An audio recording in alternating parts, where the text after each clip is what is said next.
berbicaralah dari diafragma Anda. Ini merupakan teknik pernapasan yang dinilai paling baik untuk mengolah vokal, sebab tidak menimbulkan ketegangan pada alat pernapasan maupun alat bicara, dan menimbulkan suara yang jelas dan keras sehingga audiens dapat mendengar tanpa terkesan.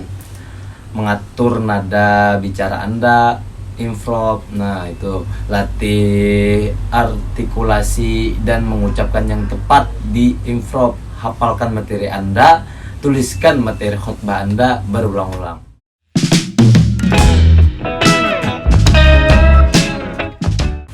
Cara mencegah demam punggung: yang pertama, gunakan gerak tubuh seperlunya, jangan terlalu kaku.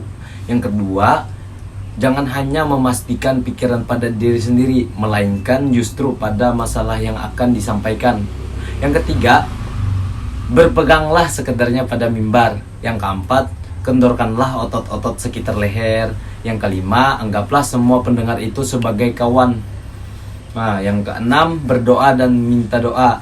Yang ketujuh, datang lebih awal. Yang kedelapan, berusahalah untuk melakukan sebaik mungkin.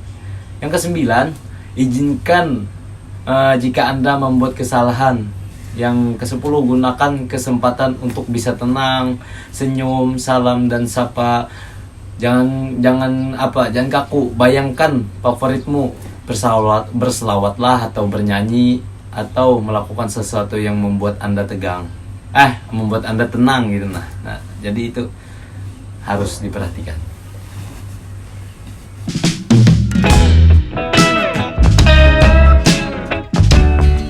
Syarat humor dalam ceramah agama atau yang disebut patokan humor. Nah, sebagaimana digariskan Alan Beachwater, penulis humor terkenal di Kanada.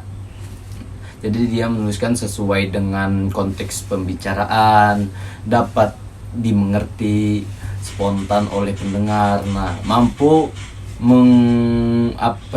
menggugah daya nalar. Nah, menurut Dr. Aiz Al-Qarni, penulis buku Tabasam yang dicetaknya itu 2003, humor dalam Islam diperbolehkan selama dalam koridor. Yang pertama, kesopanan, etika kita harus dijaga, keimanan kita atau akidah tidak mengandung mudarat dan tidak terjerumus kepada lagun atau kesiaan. Gunakan humor untuk mengatasi situasi sulit. Nah, misalkan listrik padam, berilah kesempatan.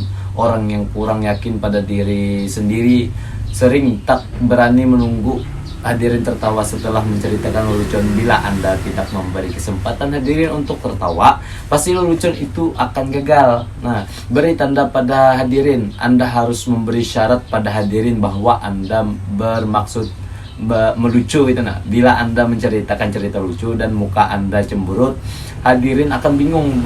Beri isyarat dengan ekspresi muka kita atau perubahan nada suara kita. Jangan menghina atau merendahkan orang lain. Ceritakan hal-hal yang lucu mengenai diri Anda sendiri kalau mau, tapi jangan merendahkan orang lain. Nah, itu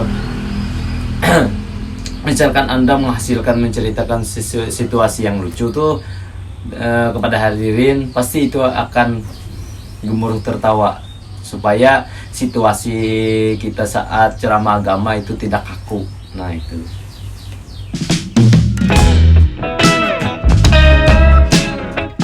Yang pertama yang harus kita ketahui kalau berkhutbah, kita harus tahu syaratnya. Itu yang paling penting bagi kita kalau ingin berkhutbah atau diundang orang di masjid gitu. Nah, kita harus tahu syarat-syarat khutbahnya.